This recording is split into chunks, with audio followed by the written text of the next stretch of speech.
So Shubham specifically will focus on how to add value, because mains is cracked and in fact topped when you add value to this paper. आपको अपने notes थोड़ी unique रखने हैं, है ना। Generic points को हटा के you heavy use of fact. GST में मैं आपको बता दूं कि facts are very useful. Value addition क्यों जरूरी है, हम सिर्फ वैल्यू एडिशन की क्यों बात करते हैं, because the generic points which coaching most of the coaching teach, the material that is available, वो सबके पास लगभग सेम है। और जब हम आंसर लिखेंगे, आप जेनरिक पॉइंट्स लिखेंगे, यूनिक नहीं रखेंगे, एवरेज आंसर लिखेंगे, तो फिर आपको एवरेज नंबर मिलेंगे। जो हाईली डायनेमिक क्वेश्चन है, तो इसका मतलब है हमको करंट अफेयर्स पे ज्यादा फोकस करना है। We have to see current affairs for 2-3 years। तो जो भी बज़वर्ड्स हैं, IPR, stem cell, biotechnology, nanotechnology, I prepared my notes accordingly. Good evening, students. Good evening. 26 Himanshu, okay? Fair enough. Other students, can you all hear me, please? Write down. Akash, okay, great. Which year are you targeting, Akash? 26, okay, great. So all of you, 25 also. So Ritika, are you writing mains? Ritika, Shantanu, are you writing mains? I hope you are. Okay, great. Great. Okay, Shubham, so you also have an audience. Few students who are writing mains also. Okay. Okay, great, sir. And about Shubham is all India rank 291. The special part about him is that he is one of the topper in GS3. You would know the average marks in GS3 particularly has been 95 to 98 over the years. This year it increased a bit. The average got increased to 98 to 102, but Shubham is way above the average. He's one of the GS3 toppers. Now, GS3 is a unique subject in its own, a unique paper in its own, my bad. So, unlike other GS paper where micro themes would directly apply, in GS3, you would also have to know macro themes, right? So, macro themes alongside micro themes become very important when you approach this paper. And except science and technology, you would not see content being a problem. Content is available, but structuring, presentation, and most importantly, adding value, right? So you have data, you have so many statistics to add, and this is where GS3 becomes complicated. So Shubham specifically will focus on how to add value, because mains is cracked and in fact topped when you add value to this paper. Okay, so your prelims knowledge is enough, sure, but if you do not have value addition material, or if you do not know how to approach the value addition part, you will not be able to crack this paper. So thank you so much, Shubham, for taking out your time. Shubham will be talking about economics, agriculture, technology, environment, security, disaster management, whatever is there in GS3. So this will be a very helpful session. Please stay focused, and we will try to take questions also. You can use the chat box to ask questions. I'll try to compile them and take them at the end. Over to you, Shubham. Thank you so much for taking out your time. Thank you very much, sir, for introducing me. Thank you for inviting me for this lecture and webinar. जैसे आप सबको पता है कि GS3 में 108 number आए हैं, and this is around 20 marks more than my previous attempt. तो एक कुछ तो किया था मैंने जो मैं आपके साथ शेयर भी करना चाहूंगा, और कुछ जो मिस्टेक्स मैंने खुद आइडेंटिफाई की थी which I committed, and I would hope that you would not commit those mistakes. तो उस सब के बारे में बात करना चाहूंगा। तो GS3 में आपको सबको पता है कि बाकी सारे GS के कंपैरिजन में the trend of marks is a bit lower on the side. तो 108 is considered a good score I think. तो आई होप दैट आप भी इससे ज्यादा लेके आए। तो पहले मैं बताऊंगा कि क्या क्या चीजें इंपॉर्टेंट होती हैं आपकी नोट मेकिंग में। Your answer is a reflection of your notes, है ना। क्योंकि जब भी आप देख के जाओगे, जो आपने 5-6 बार रिवाइज कर रखा होगा, वही आप रेप्लिकेट कर पाओगे अपने आंसर में। तो half of the battle is one when you have good notes, when you have that value addition content. और वैल्यूडेशन क्यों जरूरी है, हम सिर्फ वैल्यूडेशन की क्यों बात करते हैं, because the generic points which coaching most of the coaching teach, the material that is available, वो सबके पास लगभग सेम है। और जब हम आंसर लिखेंगे, आप जेनरिक पॉइंट्स लिखेंगे, थोड़ा यूनिक नहीं रखेंगे, एवरेज आंसर लिखेंगे, तो फिर आपको एवरेज नंबर मिलेंगे। And the half and 1 mark difference that value addition content can create in the actual exam reflects in around 10 to 20 marks increase in your number in each of the paper. तो अगर आप वो कर पा रहे हैं तो एक एक नंबर की लड़ाई है यहाँ पे। तो वैल्यू एडिशन क्या होता है, क्यों जरूरी है, वो मैं आपको बताना चाहूंगा आज। तो मूविंग ऑन, जैसे वैल्यू एडिशन, आपके पास एक क्वेश्चन आया है ना, फॉर एग्जांपल फाइनेंशियल इंक्लूजन पे क्वेश्चन आया, टेक्नोलॉजी का यूज करना है हमको फाइनेंशियल इंक्लूजन में, you know some points, 5 to 10 points क्या क्या होता है, बट उसमें वैल्यू एडिशन क्या होगा? आपने जेनरिक पॉइंट्स लिख दिए, तो value addition that is the fact that you are able to present.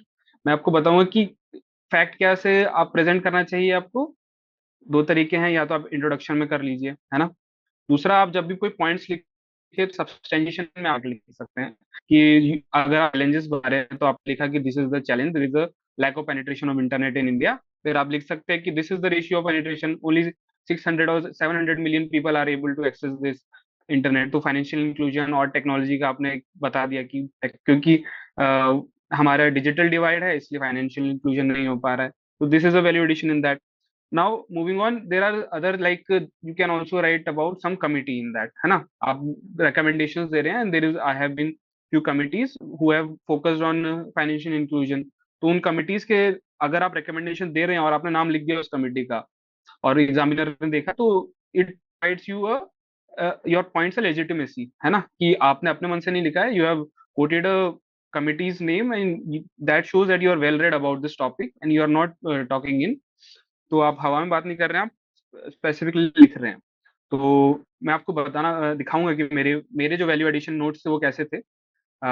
उससे पहले मैं थोड़ा बता देता हूँ कि नोट मेकिंग में आपका वैल्यू एडिशन कंटेंट इंटीग्रेटेड होना चाहिए। जो आपके जेनरिक पॉइंट्स जो आप लिख रहे हो अपने कोचिंग के नोट से या सेल्फ प्रिपरेशन के नोट्स आपने जो बनाए हैं, उसमें आप हर एक सिलेबस कीवर्ड जो होता है, आपको GS3 has a very well defined syllabus, और उसमें कुछ इंपॉर्टेंट टॉपिक्स भी मैं आगे डिस्कस करूंगा कि इकोनॉमी और बाकी सारे सब्जेक्ट्स में कौन कौन से टॉपिक हैं। तो on each of the keywords you will have to have a very good 1 pager 2 pager note, first of all, which is easily revisable at the end of the, मतलब जस्ट पेपर से पहले आप बहुत easily revise कर सकें उसको। उसके बाद आपको नोट्स बनाने हैं सारे टॉपिक्स के नहीं, सिर्फ उन टॉपिक्स के विच आर ऑफन रिपीटेड, है ना, क्योंकि बल्कि नहीं नोट्स बनाने हैं आपको, जब रिवाइज करने होंगे आप एंड में, तो आप सिर्फ उन टॉपिक्स को रिवाइज कर पाओगे which are very important, which are more likely to be asked than the other topics, है ना। कुछ टॉपिक्स थोड़े कम पूछे जाते हैं, थोड़ा ज्यादा पूछे जाते हैं। तो उसके लिए जैसे can you see this notes, Saqib sir, क्या दिख रहा है Yes, मेरे को? it's visible. It's visible. हाँ, तो मैं एकदम एंड में ले चलता हूँ आपको। जैसे हर एक मैंने सब्जेक्ट को लिख लिया था कि this is the subjects name, for example मैंने ज्योग्राफी का बनाया, उसके PYQs देखे 10-15 साल के, मैंने यहाँ पे लिखा हुआ है कि what is the average number of questions and marks which have been asked. तो मैं उससे मेरे को इम्पोर्टेंस का आइडिया लग जाता था। उसके बाद मैं एनालाइज करता था कि फिजिकल ज्योग्राफी या जैसे फिजिकल ज्योग्राफी में मैंने क्वेश्चन एनालाइज करके पता किया कि किस टाइप के क्वेश्चंस पूछे गए हैं, what are the topics which are often asked, है ना, और उनमें भी किस टाइप के क्वेश्चंस पूछे गए हैं। तो उससे मेरे को पता चला कि जैसे डिजास्टर मैनेजमेंट है GS3 में जो हम पढ़ते हैं, लेकिन GS1 में काफी क्वेश्चन आता है। तो GS3 और GS1 के कंटेंट को मैंने फिर इंटरकनेक्ट करके पढ़ा था। GS3 में DM में मैंने जो भी फैक्ट्स याद किए थे, जो भी NDA में गाइडलाइंस थी, they are very readily used in GS1 geography वाला पोर्शन। तो ये मेरे को कैसे पता चला? ये एनालिसिस से पता चला, और बहुत डेंस से आपको समझ नहीं आ रहा होगा, क्योंकि ये आपको खुद करना है ना। आप दूसरे के एनालिसिस से अच्छा है आप खुद एनालाइज करें, आपको खुद आइडिया होगा कि आपकी वीकनेस कौन सी है, कौन सी चीज आपको ज्यादा समझ आती है, कौन सी कम समझ आती है। तो उसके हिसाब से मैंने जैसे लिखा है कि what are the type of questions which have been asked from climate change and global warming. तो ये मैंने टाइप कर लिए थे कि desertification, cryosphere, shrinking of Himalayas. तो हर बार जो क्लाइमेट चेंज है उसको किसी से रिलेट कर देते हैं ना, किसी स्पेसिफिक चीज से। जैसे क्रायोस्फेयर हो गया, जहाँ पे बर्फ ढकी होती है वो वाला एरिया, तो उस पर क्या इम्पैक्ट आएगा, हिमालय पे क्या इम्पैक्ट आएगा, कोरल कोरल सिस्टम पे क्या इम्पैक्ट आएगा। तो हम थोड़ा एक्सट्रापोलेट कर सकते हैं कि और कौन सी चीजें हैं जो पूछ सकते हैं। How can it impact the life of people on islands, है ना। ऐसे टाइप के फिर मैंने थोड़ा लगाया कि नोट्स मेकिंग में इस टाइप का सवाल आएगा तो मेरे पास कुछ डाटा होगा या कुछ UN की रिपोर्ट होगी, तो that is my value addition content in this type of thing. तो वैसे ही आप एनालिसिस कीजिए। ये ज्योग्राफी का है, साइंस एंड टेक्नोलॉजी का भी मैंने एनालिसिस किया कि what type of questions have been asked. है ना। हाईली डायनेमिक क्वेश्चंस है, तो इसका मतलब है हमको करंट अफेयर्स पे ज्यादा फोकस करना है। We have to see current affairs of 2-3 years। तो जो भी बजवर्ड्स हैं, IPR, stem cell, biotechnology, nano technology, I prepare my notes accordingly, है ना। हर एक वर्ड पे जो कीवर्ड लिखा हुआ है यहाँ पे, मैंने अपने नोट्स प्रिपेयर कर लिए थे। उसके बाद मैंने थोड़ा आइडिया, जैसे ये वाले नोट्स हैं, मेरे को लग रहा था कि question can be asked on AI, big data, 5G, pharma. और फिर मैंने थोड़े, जैसे इंडियन साइंटिस्ट हैं, किसी की अगर बर्थ एनिवर्सरी 50, 100, तो दैट बिकम्स इंपॉर्टेंट एरिया, तो मैं वो भी देख के चलता था, अच्छा ठीक है ये भी पूछा जा सकता है, तो I should have some content on that. तो उसके बाद मैंने सोर्स भी लिख दिया था, मतलब ये तो एक टॉपर के नाम है, जो हम जयंत राठौर एक टॉपर थे, तो उनके नोट्स बहुत बढ़िया थे, उनसे मैंने कंटेंट ले लिया था। आपको सब कुछ खुद करने की जरूरत नहीं है, you can just get some help from the content that is already available. तो सेम फॉर डिजास्टर मैनेजमेंट। और जैसे मैंने लिखा है सेंडाई फ्रेमवर्क, और 2024 में क्वेश्चन आया था सेंडाई फ्रेमवर्क ये टारगेट्स पे, तो मैंने इस पे अच्छे अपने नोट्स बनाए थे कि मैंने टारगेट सारे लिखे हुए थे उसमें, और उनके निमोनिक भी मैंने बना के रखा था। तो जैसे ही मैंने क्वेश्चन देखा, I was able to just write what are the targets of Sendai framework. तो ये मैंने मैप करके लिख रखा था, उसके बाद मेरे काम आया। तो this is how you identified the topics after PYQ analysis, कि किस किन टॉपिक्स पे मुझे अपने बनाने हैं notes। उसके बाद आपको अपने नोट्स थोड़ी यूनिक रखने हैं, है ना। जेनरिक पॉइंट्स को हटा के you heavy use of facts. GST में मैं आपको बता दूं कि facts are very useful. Specifically अगर आप इंट्रोड्यूस ऐसे कर रहे हैं फैक्ट पे, कोई टॉपिक दिया है, आपने तुरंत बता दिया कि this is the current situation on that topic, तो this shows that you are well read on that topic. उसके बाद आप फैक्ट्स अपने पॉइंट्स को सब्सटेंशिएट करने में भी यूज कर सकते हैं। I use a lot of facts, और जैसे मैं आपको बताऊं, ये मेरा वैल्यू एडिशन का कंटेंट है। तो जैसे ये इकोनॉमी वाला पार्ट है, मैंने डेवलपमेंट, फाइनेंशियल इंक्लूजन, ये कितने जनधन अकाउंट्स हैं, कितने accounts are by women, which also shows financial inclusion में वुमेन का क्या कंट्रीब्यूशन है, मतलब क्या पार्ट है उनका। वर्ल्ड इनइक्वालिटी रिपोर्ट मैंने लिखी है। इंडस्ट्री से रिलेटेड मैंने फैक्ट लिखे हैं। एमएसएमईज पे अगर कोई क्वेश्चन आ गया, तो अगर फॉरवर्ड वे फॉरवर्ड मुझे देना है, तो मैं बता सकता हूँ कि around this amount number of people would work in MSME, this number of women would work in MSME, so we need to focus। अगर हम थोड़ी माइक्रो लेंडिंग करेंगे वुमेन लेड एमएसएमईज की, तो that will be very great. तो उसमें मैं ये डेटा दे सकता हूँ एमएसएमईज का। एक्सटर्नल सेक्टर, इंफ्रास्ट्रक्चर, तो जिस टाइप का भी क्वेश्चन आएगा उस टाइप के क्वेश्चंस पे I had list of data which was readily available for me. And वही है, मैंने हर पॉइंट में आई थिंक सब्सटेंशिएट अच्छे से किया है। फॉर एग्जाम्पल, अगर हमारा ट्रेड में या इंडस्ट्री कॉम्पिटिटिव कम है, तो उसका एक कारण ये भी था कि transportation cost are very high. जो टर्न अराउंड टाइम है या लॉजिस्टिक्स कॉस्ट है, वो हाई है, तो उसको लो करना है। तो मैंने बताया था कि it takes around 14% of our GDP, but in US it is only 9%।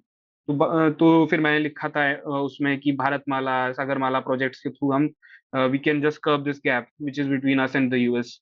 तो these are the value additions that you need to write, है ना, थोड़ा स्पेसिफिक बनाना है अपने आंसर को। सिमिलरली फॉर एग्रीकल्चर, वेरियस जो भी कीवर्ड्स है मैंने लिखा है, जैसे लैंड वाला, लैंड रिफॉर्म्स वाला एक कीवर्ड है, फूड प्रोसेसिंग वाला एक कीवर्ड है, अलाइड सेक्टर, है ना, एनिमल हस्बेंड्री। तो हर कीवर्ड पे मैंने थोड़े थोड़े फैक्ट जमा करके रख लिए थे, तो age and weight they were required, तो मैं लिखा था। और these facts are very useful in other things also. For example, if you have to mention something in essay, ऐसे में भी थोड़ा आपको काम आएगा, है ना। और जैसे मैं आपको बता दूं, एंथ्रोपोलॉजी में फैक्ट्स बहुत यूजफुल हैं। ट्राइबल से रिलेटेड जितने भी फैक्ट्स हैं, मैंने यहाँ से उठा के उधर भी लिखे थे कि फाइनेंशियल इंक्लूजन में ट्राइबल का क्या है ना। जैसे मैंने जब अपने नोट्स बनाए थे एजुकेशन पे, हेल्थ पे रिलेटेड, तो एक एंगल ट्राइबल वाला था, वो मैंने एंथ्रोपोलॉजी में यूज किया था, and it fetched me good marks. तो दिस इज वन थिंग। उसके अलावा फैक्ट्स के बाद कमिटी रिकमेंडेशंस पे आते हैं, the second thing which we can do for to add value to our answers. और ये मैकेनिकली नहीं करना है कि आप फोर्स कर रहे हैं इस चीज को, it should come naturally to you, it should depend on the demand of the question that is being asked. अगर आप सिर्फ फैक्ट लिख के आगे, सिर्फ एक कीवर्ड को देख के कि ठीक है ये कीवर्ड था, इस पर मेरे को ये सारे फैक्ट याद थे, तो मैं सब लिख के आ जाता हूँ, no that is not how things work. You have to see the demand of the question, और उसी ऑर्गेनिक वे में, उसी फ्लो में सब हेडिंग लिख के, पॉइंट्स लिख के, अगर काम आ रहा है तो then the value addition should be put there, not that just you know so you are putting it there. सिर्फ आता है इसलिए आपको नहीं डालना है, वो वहां पे काम आ रहा है, वैल्यू ऐड कर रहा है, तब आपको डालना है। एससी की जजमेंट्स भी हैं, सुप्रीम कोर्ट के जजमेंट्स। पॉलिटिकल हम ज्यादा पढ़ते हैं कि जीएस 2 में है, लेकिन there are various judgement, like article 21 में, राइट टू लाइफ में बहुत सारे जजमेंट आएंगे जो जीएस 3 को भी कवर करेंगे, है ना।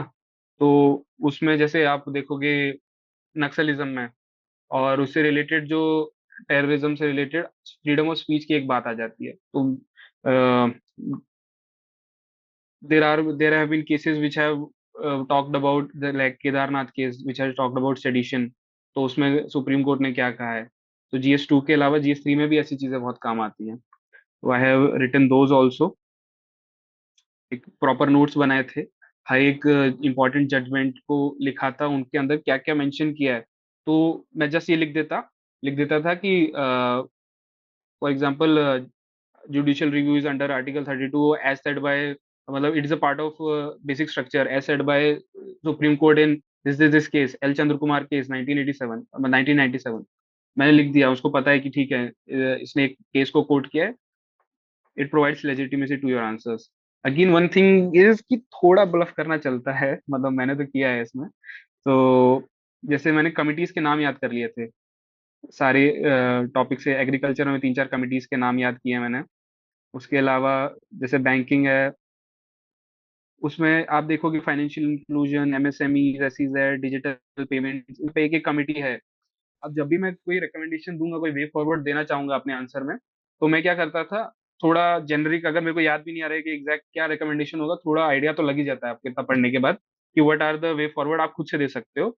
और then in in the bracket you can write as recommended by this and this committee, and the Nilekani committee ने डिजिटल पेमेंट्स के ऊपर ये बोला है। You can just mention the name, it provides legitimacy. You can mention the name of the judgment, it provides legitimacy. तो these are the value addition content in your answer. तो defence, corporate hub, हर एक पे मैंने किया था। और कुछ जो कमिटीज है बहुत इंपॉर्टेंट है ना, जैसे पुंछी कमीशन, सरकारिया कमीशन, माली मत कमेटी, तो उन्होंने बहुत डिटेल में थोड़े दिए हुए हैं, तो उनको मैंने लिख के रख लिया था। और फिर थोड़े स्पेसिफिक पॉइंट होते हैं, तो you can not just bluff a lot, आप जहाँ पे चल पा रहा है उधर ही चलाइए, एकदम ही ऐसा मत लिखिए कि फैक्चुअली ही रॉन्ग हो वो। तो ये आप एक चीज कर सकते हैं कमिटीज के ऊपर। उसके उसके अलावा एक यहाँ पे तो नोट्स में तो नहीं है, बट वेरियस गवर्नमेंट स्कीम्स, तो हर मिनिस्ट्री की एक फ्लैगशिप अम्ब्रेला स्कीम होती है, उसके अंदर वेरियस मिशंस आर देयर, सब मिशंस आर देयर। तो वो भी मैं लिख के रखा हुआ था, तो जहाँ भी वो काम आता था मैं उसको मेंशन कर देता था ना। This provides more specificity to your answer. उसके अलावा आपको करंट का एंगल भी डालना होता है ना। अगर कोई क्वेश्चन है और मैंने इंट्रोडक्शन में दे दिया कि why this question is being asked, है ना, थोड़े कॉन्टेक्स्ट दे दिया उसका, तो फिर पता होगा, मतलब एग्जामिनर को लगेगा ठीक है, this person know something about this. या फिर बाद में मैंने एक दे दिया करंट का कोई एग्जांपल दे दिया मैंने, recently this initiative was launch by Kerala government, by Madhya Pradesh government. तो एक आपका थोड़ा वैल्यूएशन हो गया, थोड़ा यूनिक हो गया, बाकी सबसे हटके हो गया। तो this is also a good way to add value to your answer, है ना। तो या तो इंट्रो में, या एज एन एग्जाम्पल, या कंक्लूजन में आप पे फॉरवर्ड में लिख सकते हैं कि we can replicate this best practice by this this government, है ना, टू डू दिस। तो ऐसे करके आप कंक्लूजन में भी यूज कर सकते हैं उस चीज को। और ये चीज आपको अपने जो नोट्स आप बना रहे हैं उसमें इंटीग्रेट करना है। एक आप स्पेस साइड में छोड़ सकते हैं जिसमें आप सिर्फ करंट का पार्ट बाद में ऐड कर सकते हैं, आप जब भी न्यूज़पेपर पढ़ रहे हैं, मंथली मैगजीन, ईयरली कंपाइलेशन जब आप पढ़ रहे हैं, तो यू कैन जस्ट, अगर आपको कुछ नया मिला तो आप अपने नोट्स के कोने में उसको ऐड कर सकते हैं कि this is the value addition that I got. और बहुत सारा फायदा ये होता है। मेरा एक दोस्त है, जैसे उसके 134 नंबर आ रहे हैं जीएस 2 में, तो उसने क्या यूनिक किया था, उसने न्यूज़पेपर बहुत पढ़ा था, उसको जो भी पॉइंट उसको अच्छा लगता था उसने लिख के रख लिया था, अपने नोट्स में इंटीग्रेट कर लिया था करंट अफेयर से related, and he wrote that a bit of uniqueness and half of marks in each of the questions will get you 20 marks more, है ना। 10-20 नंबर आपको एक्स्ट्रा मिल जाएंगे। वैल्यू एडिशन के सोर्सेज क्या हो सकते हैं, एक तो आपके क्लास नोट्स हैं ही, उसके अलावा budget, specifically for economy, budget and economic survey. Economic survey में कवर्ड होते हैं थीम्स जो इम्पोर्टेंट लग रहे हैं सरकार को, ट्रेंड्स, है ना। उसमें हम हमेशा ट्रेंड्स रहते हैं कि एग्रीकल्चर ग्रोथ कितना रहा है, इंपोर्ट एक्सपोर्ट का क्या हमारा डेफिसिट रहा है वेरियस कंट्रीज से। फैक्ट्स बहुत सारे आपको मिल जाएंगे डायरेक्ट। आप ऐसा कर सकते हो कि जैसे मैंने क्या किया था, इकोनॉमिक सर्वे को डायरेक्ट चैट जीपीटी में डाल के बोल दिया था कि मेरे को फैक्ट्स चाहिए इसमें से, तो निकाल के दे दे। तो ChatGPT AI was very helpful in this. कोई भी टॉपिक को आप डाल दो कि I want value addition, I want committees related to this topic, I want judgment related to this topic, वो सब निकाल के दे देगा। तो आपको खुद मेहनत करने की जरूरत नहीं है बहुत ज्यादा। उसके बाद टॉपर नोट, जैसे जयंत राठौर सर के मेरे नोट से थोड़ा बहुत ऐड किया था। करंट अफेयर्स का एंगल मैंने आपको बता ही दिया। इकोनॉमिक सर्वे में स्कीम्स भी बहुत सारी मेंशन्ड होती हैं। तो क्योंकि ये गवर्नमेंट का डॉक्यूमेंट है, so you should B extra careful कि जो भी मेंशन्ड है वो आपको याद रहे। क्वेश्चन इकोनॉमिक सर्वे से प्रीलिम्स में भी पूछे जाते हैं एंड मेंस में भी बहुत काम आता है economic survey. As I said, data point provides legitimacy and substantiation. उसके अलावा जैसे मैंने यहाँ पे लिखा है सप्लाई चेन डाटा, डेटा तो है ही, पर मैं आपको एक चीज दिखाता हूँ फ्रेमवर्क्स कैसे यूज करते हैं। मैंने कुछ कुछ फ्रेमवर्क्स बना रखे थे अपने टॉपिक्स के लिए। तो जैसे ही उस टॉपिक्स पर क्वेश्चन था, मुझे तुरंत पता आइडिया लगता था कि कैसे सोचना है ना। आपके पास सोचने का टाइम बहुत कम होगा उधर। You would have to do structured thinking. आप बस लिखते जा रहे हो, अगला पॉइंट अपने दिमाग में आते जा रहा है आप, और लिखते जा रहे हो। सोचने के लिए 1-2 मिनट नहीं मिलेगा आपको वहां पे। तो उस समय स्टेक होल्डर अप्रोच, मतलब ये तो जेनरिक अप्रोच है जो सबको आइडिया होता ही है, पर मैंने फिर भी लिख के रख लिया था। Stakeholder approach, life cycle approach. जैसे पहले आप बुआई होगी, उसके बाद इरिगेट करोगे, फिर कटाई होगी, फिर पोस्ट हार्वेस्ट जो प्रोसेसिंग होती है, फिर उसके बाद स्टोरेज होता है। तो this is a life cycle of a crop, है ना। तो इसमें हर एक पॉइंट पे क्या क्या चैलेंजेस हैं, क्या क्या फैक्ट्स वगैरह, ये सब ऐसे लाइफ साइकिल अप्रोच में आप अपने आंसर को लिख सकते हो। And these are the various types to frame your answer. और उस फ्रेमवर्क में आपको याद आएगा कि ठीक है, मेरा पोस्ट हार्वेस्ट वाले में मैं ये स्कीम मेंशन कर सकता हूँ, और ये पॉइंट मैं जनरेट कर सकता हूँ। तो these are the things which on based on which you can generate points. SDG, जैसे आपको 15-20 एसडीजीज याद होंगे। अगर आपको कोई क्वेश्चन दिख रहा है, या तो सब पेस्टल अप्रोच करते हैं, लेकिन पेस्टल अप्रोच सब करेंगे तो आपका यूनिक कुछ नहीं रहेगा। तो आपको बहुत सारे अप्रोचेज है, stakeholder approach, SDG approach, supply chain based thinking. तो these are the various approaches through which you can generate your points, है ना। और मैंने ये एक बात ये नोटिस की है कि जीएस 3 में जितने ज्यादा पॉइंट्स आप जनरेट कर पाओगे, उतने ज्यादा आपको मतलब मिलेगा। उनके पास जैसे एग्जामिनर है, वो देखेगा कि आपने बहुत सारे पॉइंट लिखे हैं। उनके पास शायद कोई मॉडल आंसर होता होगा, आई डोंट नो। तो उसमें अगर वो मैच करते जा रहे हैं तो दैट इज टिकिंग कि हाँ ये एक +1 +1 ऐसे करते हुए आपको नंबर मिल रहे हैं। तो try to maximize your number of points specifically in GS 3। जैसे मैं 10 मार्कर में 10 पॉइंट्स, 15 मार्कर में 15 पॉइंट्स ऐसे करने की कोशिश करता था। स्पेशल सब हेडिंग के अंदर, है ना। सब हेडिंग आपको बनानी है प्रॉपर, उसके अंदर पॉइंट्स लिखने, और जस्ट एट 1 2 3 4 आप करके लिखे जा रहे हैं। प्रॉपर स्ट्रक्चरिंग होनी चाहिए आपकी। उसके बाद जैसे ये बजवर्ड्स हैं, smart, smart policing, Samadhan strategy for naxalism, है ना। तो लेफ्ट विंग एक्सट्रीमिज्म के अगेंस्ट एक स्ट्रेटेजी है। तो these are given by government itself, ये गवर्नमेंट के डॉक्यूमेंट्स में मेंशन्ड है। तो these are very important for you. जैसे 4R अप्रोच होता है बैंक का एनपीए कम करने के लिए। तो you should be able to recall those these things in the exam paper. आप लिखोगे तो आपका आंसर बहुत अच्छा हो जाएगा, है ना। और आपको सोचने का भी टाइम नहीं मिलेगा, आपको पॉइंट जनरेट नहीं करना है, आपको तुरंत एक हब एंड स्पोक डायग्राम बनाना है और सब मेंशन कर देना है, और बीच में लिख देना है समाधान स्ट्रेटेजी। जैसे मैंने बताया था 4R अप्रोच है ये। Recognise, resolution, reform for banking reforms और एनपीए क्राइसिस। तो ये लिख के रखा हुआ था मैंने।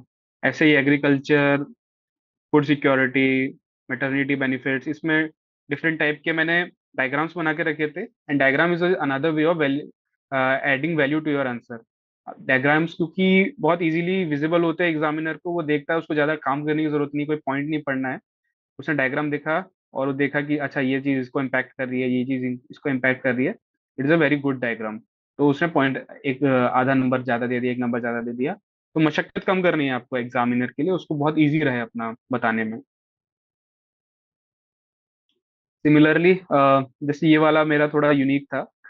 मैंने जितने भी चैलेंजेस हैं कहीं भी आ सकते हैं, किसी भी इंडस्ट्री में, किसी भी सेक्टर में, एग्रीकल्चर में। तो GS3 में तो आपको पता ही है कि इकोनॉमी और एग्रीकल्चर में बहुत चैलेंजेस वाले क्वेश्चन पूछे जा सकते हैं। तो these were the major challenges which I identify. और ये भी मैंने शायद AI की हेल्प से ही जनरेट करवाया था। तो मैंने इसका एक न्यूमोनिक भी बना दिया था जो मैं याद करके गया था। वैसे तो इजी नहीं है याद करना, लेकिन आप 15-20 बार देख लोगे तो आपको याद हो जाएगा। तो इसमें जैसे लैक ऑफ थ्री आए किसी भी जगह, किसी भी सेक्टर में, फॉर एग्जांपल हम टेक्सटाइल ले लें, तो टेक्सटाइल में सेक्टर में अगर हम लैग कर रहे हैं टेक्निकल टेक्सटाइल में, तो इंफ्रास्ट्रक्चर की कमी है, इन्वेस्टमेंट, प्राइवेट सेक्टर इन्वेस्टमेंट की कमी है, इनोवेशन की कमी है। तो ये 3I मेरे को दिमाग में आ गया, तो मैंने ये 3 पॉइंट्स लिख दिए, तुरंत मेरे 3 पॉइंट जनरेट हुए। आगे के पॉइंट्स में कैपिटल इंटेंसिव बहुत होता है, तो high initial setup cost, this is one of the challenge. Skill development नहीं है, जो लोग हैं वो बहुत अनस्किल्ड आ रहे हैं उस सेक्टर में। क्वालिटी अश्योरेंस नहीं है, क्वालिटी हमारी खराब है, इसलिए जो हम एक्सपोर्ट करते हैं उस पे टैरिफ, नॉन वो वाले टैरिफ लगा देते हैं, जो क्वालिटी वाले टैरिफ होते हैं कि this is a sub par product, will not allow it in our country. तो EU बहुत लगाता है ऐसे टैरिफ्स को, है ना। तो ऐसे ही सब मैंने दिमाग में पॉइंट जनरेट कर रहा था इन सब चीजों से। इन्वायरमेंटल इम्पैक्ट भी हो सकता है कुछ नेगेटिव उसका, तो ये भी एक चैलेंजेस अगर मैं सोच रहा हूँ तो आ जाएगा। तो एक रेडीमेड तरीका है मेरे लिए चैलेंजेस को आइडेंटिफाई करने का। मुझे ज्यादा दिमाग नहीं लगाना पड़ेगा, मैंने पहले ही लिख के रख लिया है कि अगर मुझे कुछ दिमाग में ना आ रहा है उस टॉपिक से रिलेटेड, तो I can just think in this structure. This is one thing that you can do on your own also. उसके अलावा जैसे देर are various reports, NITI Aayog की रिपोर्ट आएगी, इंडिया एट 75 रिपोर्ट थी, सेकंड ARC रिपोर्ट थी, economic survey. तो मैं अगर कुछ जेनरिक पॉइंट भी है तो उसके आगे थोड़ा उसको लेजिटिमेसी फॉर क्रेडिबिलिटी प्रोवाइड करने के लिए मैं लिख देता था कि ब्रैकेट में ES लिख दिया, मैंने कोई पॉइंट लिखा, कोई डेटा दिया और ब्रैकेट में ES लिख दिया कि इकोनॉमिक सर्वे से उठाया है मैंने ये। या फिर मैंने कुछ बात कह दी और मैंने कहा कि PM ने मन की बात में कहा है। तो थोड़ा मैं रिस्क लेता था कि इस बात पे कि एग्जामिनर को क्या ही पता होगा कि PM ने क्या क्या कह रखा है। तो अगर मेरे को लग रहा है कि ऐसा PM कह सकते हैं तो मैं लिख देता था, ताकि एग्जामिनर को लगे कि बच्चा पढ़ रहा है, मन की बात भी सुनता है। और थोड़े और तरीके मैंने ब्लफ करने के लिए बनाए थे। ये चीजें हैं जो एक्चुअली PM सर ने कही थी। तो these were the PM Modi is known for these words, कि ये थोड़े बजवर्ड्स वो बोल देते हैं जो चलते हैं न्यूज में और थोड़ा उनको ज्यादा कवरेज मिलता है। तो these were the words that I also wrote, कि मैं ये सब मेंशन कर दूंगा, है ना, as a way forward, as a value addition. Act east, link west and act east, good catchy word, minimum government maximum governance, ये तो सबको पता ही होगा। पर बाकी सब चीजें जैसे P2G2, pro people good governance, smart policing, समाधान, सबका साथ सबका विकास सबका विश्वास जैसे। और मैंने अपने ऐसे में भी मेंशन किया था कि विकसित भारत का क्या थीम है, कि we need to have a Viksit Bharat bye 2047। तो ये कंक्लूजन में आप लिख सकते हो। तो PM सर के जो भी लाइंस हैं वो मैंने as a value addition use किया था। उसके अलावा कुछ फ्रेमवर्क्स बना लिए थे मैंने कि IR का कोई क्वेश्चन आया बायलेटरल रिलेशन से, मान लीजिए इंडिया और फ्रांस का कोई आया, तो उसमें people to people contact, economic cooperation, regional connectivity, ये सब मेरे दिमाग में फ्रेमवर्क्स थे। और अगर कोई भी मुझे लगता था कि इकोनॉमिक सिक्योरिटी में कुछ मैंने दिमाग में आ रहा है कि अच्छा फ्रांस और इंडिया ने ये एक्सरसाइज अभी की है, तो फिर मैं वो लिख लेता था। तो these were the things which help me generate points at that point of time at in the exam. तो आप ये सब चीजें एक फ्रेमवर्क बना के रख सकते हैं सोचने का। और ये कुछ मैंने बनाए थे, ये शायद हमने ही दिया है, इंडिया की फॉरेन पॉलिसी में है ये। तो we can also think on these line, Samman, Samvad, सहयोग, शांति एंड समृद्धि। बाकी तो सब फैक्ट्स हैं। साइंस एंड टेक में एक इम्पोर्टेंट एरिया है इंडियन एक्सप्रेस का, जो एक्सप्लेन सेक्शन आता है ना, वो बहुत इंपॉर्टेंट रहता है। काफी बार ऐसी चीजें कवर कर लेता है, जैसे टोल कलेक्शन वाला, वाटर ट्रीटमेंट वाला कवर किया था। एक्सप्लेन सेक्शन थोड़ा प्रीलिम्स में भी हेल्प करता है। और साइंस एंड टेक का जो भी कवरेज है, मेनली क्योंकि ये डायनेमिक रहता है, science and tech current affairs पे बेस्ड रहता है, you can just refer to this source to completely do your science and tech. ऐसे कंपाइलेशंस आती हैं एक्सप्लेन सेक्शन की, तो you can just refer to those compilation to these, do these. उसके बाद वैलिडेशन का एक और तरीका है मैप्स का यूज करना, है ना। आपको तुरंत बनाना आना चाहिए मैप। ये भारत का मैप बनाया है ना, तुरंत बना दिया और बता दिया कि कहाँ पे नक्सलिज्म ज्यादा है, ये रेड कॉरिडोर बना दिया मैंने, दिस इज द एरिया।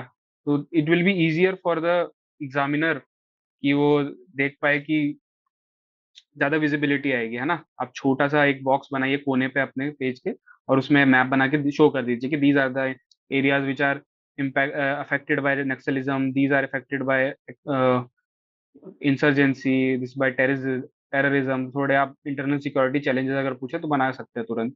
और ऐसे वर्ल्ड मैपिंग में भी जो एशिया वाला पार्ट है उसका, नॉर्थ अमेरिका, साउथ अमेरिका, ये भी आपको एक हाथ में होना चाहिए कि आप 8-10 सेकंड में पूरा का पूरा मैप बना के शो कर पाए। तो एक ये वैलिडेशन का भी एक तरीका रहता है। कुछ चीजें जो आप कर सकते हो, एक तो जैसे मैंने लिखा है कि टॉपर कॉपीज हैं। तो काफी बार मैं क्या करता था, टॉपर कॉपीज आपने क्वेश्चन लिखता था, टॉपर कॉपी में कोई क्वेश्चन लिखा है वो मैंने लिखा, आंसर नहीं देखा है अभी टॉपर को से मैंने, उसका आंसर मैंने लिखा, फिर मैंने कंपेयर किया कि टॉपर कैसे आंसर लिखते हैं, मैं कैसा आंसर लिख रहा हूँ, क्या इन्होंने एक्स्ट्रा लिखा है, कैसे वैल्यूडेशन किया है। ये चीजें मेरे को आइडेंटिफाई हो गई कि इन्होंने ये यूनिक पॉइंट लिखा है। फिर मैं इनको सिम इनकलकेट करने की कोशिश करता था अपने आंसर में, इनको मैप करने की कोशिश करता था। और कुछ अगर यूनिक सा मिल रहा है तो अपने नोट्स में भी उसको मैं उठा के रख देता था कि जहाँ पे मैंने खाली स्पेस छोड़ा था वहां पे लिख लेता था कि this is also something that you can use. तो प्रॉपर कॉपीज हो गई, चाहे मॉडल आंसर हो गए आपके टेस्ट सीरीज के, तो वहां से भी बहुत सारा अच्छा कंटेंट मिलता है, वो आप यूज कर सकते हो अपने नोट्स में। पीवाईक्यूज की प्रैक्टिस कीजिए आप, क्योंकि उसी से आप थीम आइडेंटिफाई करोगे, अपने नोट्स बनाओगे, और उन्हीं को रिवाइज करके आप आंसर लिखोगे। तो this was all from my side. I hope आपको मैं समझा पाया कि कैसे वैल्यूडेशन किया जा सकता है। मैंने अपने नोट्स दिखाए कि मैंने कैसे किया था, फ्रेमवर्क्स कैसे लिखे थे, किस टाइप के फैक्ट्स, कमिटीज, स्कीम्स, जजमेंट्स, ये सब मैंने यूज किया था। And somehow a small difference in these things can matter a lot in the end। तो मेरे को लगता है कि जो मेरी रैंक आई है वो भी जीएसटी में अच्छे नंबर के 20 नंबर इसी में इंप्रूव हो गया। 82 numbers I have increased in my mains। So these were the small things that I worked upon to add value। Right. Shubham, can you also show them the X Factor notes? Yeah, Uh, sure। and you can also, students, this is what Shubham has also emphasized upon the value addition. This also, if you see, will have the similar kind of data and complex, like to simplify the complex stuffs, you should have these committees that he was also telling, right? Would you want to pick up few topics in this, Shubham? Would you want to sure say? Sir. जैसे banking reforms पे काफी committees यहाँ पे mentioned है। काफी तो मैंने भी नहीं लिखी, लेकिन वो आप, अगर आप ऐसी कोई कमेटी आपको मिल रही है which is very specific to a certain type of banking reform, है ना, कि कंज्यूमर प्राइस इंडेक्स पे हमको शिफ्ट करना है, तो दैट इज बेटर, है ना। जैसे एक्ट्स भी लिखे हैं, act is also very good value addition content. आपको ये एक्ट याद है, आपको उसका एक कोई सेक्शन याद है, and that is making your answer more specific. तो आप एक्ट्स लिख सकते हैं, कमिटीज लिख सकते हैं, roles and functions, these are the points that you write। जैसे एग्जांपल्स में RTGS, NEFT, digital rupee, these are some of the schemes and some of the initiatives by government। तो उससे थोड़ा आप ऐड कर सकते हो। जैसे साइबर सिक्योरिटी वाला ये पॉइंट लिखा है, इसमें सब्सटेंशिएट कैसे किया है इन्होंने, they have given a data, data दिया हुआ है उन्होंने कि $4 billion digital loans were disbursed in 2023, which is a huge, है ना। तो ऐसे साइबर सिक्योरिटी इसलिए नेसेसरी हो जाती है क्योंकि हमने डिजिटली सारे लोन दिए हैं। तो बैंकिंग रिफॉर्म्स में ये सब मेंशन कर सकते हैं। काफी डिटेल नोट्स हैं। आपको और कुछ मैं दिखा देता हूँ एक सेकंड। जैसे एक ये बहुत अच्छी चीज है कि यहाँ पे मेंशन्ड ही है जो भी पीवाईक्यूज पूछे गए हैं। तो उससे आप अलग से आपको पीवाईक्यूज देखने की जरूरत नहीं है। हर टॉपिक से पहले आप पीवाईक्यूज देखिए, थोड़ा मैपिंग कीजिए कि कौन कौन से चीजें हैं ज्यादा पूछी गई हैं। Food processing, forward linkage, backward linkage, supply chain आपको पूछी जा रही है, तो सप्लाई चेन में आप जो एक मेथड बताया था कि सप्लाई चेन में यह ये शुरू हो रहा है, उसके बाद ये होता है, फिर ये होता है, तो दैट इज अगर बैकवर्ड या फॉरवर्ड लिंकेज का क्वेश्चन है तो you can just use the supply chain वाला फ्रेमवर्क। उसके अलावा सप्लाई को 2-3 बार पूछा गया, तो आपको अच्छे से पढ़ना है इसके बारे में। कोल्ड चेन, ट्रांसपोर्टेशन, लॉजिस्टिक्स, सब, warehousing, everything is a part of supply chain. तो इन सब पे आपके नोट्स और फैक्ट्स अच्छे से रेडी होने चाहिए। जैसे यहाँ पे फैक्ट्स लिखे हुए हैं कि how much milk is produce in India, how the demand has increase, how much India has exported, data mentioned है।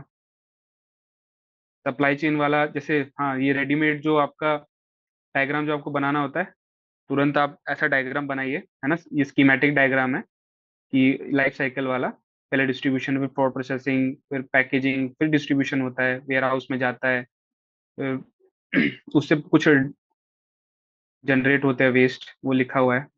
Upstream and downstream linkages mentioned है। तो ऐसे आप डायग्राम बनाओगे तो it will add value to your answers. Backward and forward linkages.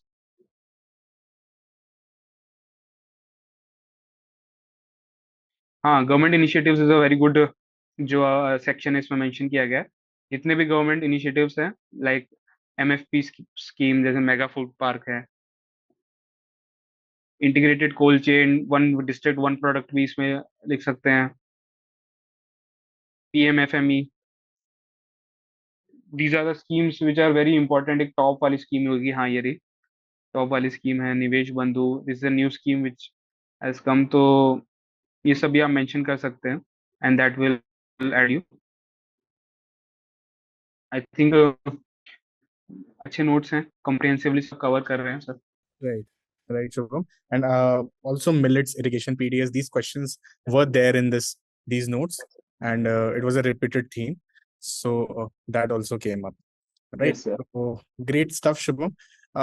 Shubham, would you want to take few questions here? Sure, sure, sure. Mm, could you, so if possible, please provide full process to analyze both prelims and mains so we understand and decode syllabus and subtopic form wise. Uh, I really don't think this should be answered because it takes a lot of time. Yes, sir, it How will take a lot important? of time. Correct, correct. How important are the diagrams and charts in an answer of GS3 along with data? Very important. I wrote mains last year and used a lot of data, but very few charts. But I still couldn't score well. However, in 22 mains, when I wrote a very generic answer, my marks were good. So Shubham ये कह रहे हैं कि कई बार बहुत ज्यादा data लिखने से मार्क्स कम हो जा रहे हैं इनके, और जनरिक लिखे तो मार्क्स आ जा रहे हैं. अच्छा सर, वही है कि जब आप डेटा लिख भी रहे हो तो मैंने जैसे कहा था, मैकेनिकल नहीं होना चाहिए, है ना। For the hmm. Sake of value addition आप थोड़ा वैल्यू एडिशन कंटेंट दे रहे हो कि ठीक है ये मैं लिख दूंगा, हम्म. लेकिन अगर वो that depends on the demand of the question, है ना। तो अगर डिमांड एड्रेस हो रही है, थोड़ा वैल्यू ऐड वो कर रहा है तो करिए, सिर्फ लिखने के लिए नहीं करना चाहिए हमको। तो मे बी जब आपने थोड़े जेनरिक टाइप के लिखे होंगे तो कुछ फोर्स नहीं किया होगा, सब ऑर्गेनिकली आ रहा होगा, तो maybe that is something which work for you. जीएस3 में मैंने तो यही देखा है कि मेरे साथ में जो तैयारी कर रहे थे वो भी काफी जिनके नंबर ज्यादा आए हैं, तो ये एक था उनमें कि फैक्ट वाला उन्होंने ज्यादा लिखा था। माय पर्सनल एक्सपीरियंस यही है कि फैक्ट थोड़े इंपॉर्टेंट हो जाते हैं, बट ये शुड ऑर्गेनिक टू यू, है ना। Correct. Correct. So, wonderful session, Shubham. Thank you for taking out your lovely 40 minutes with us. And for the students, I'm sure students who are writing means it was helpful for them also. Thank you so much, Shubham. Thank you for your time. You can leave thank this. You very much sir, thank you very much.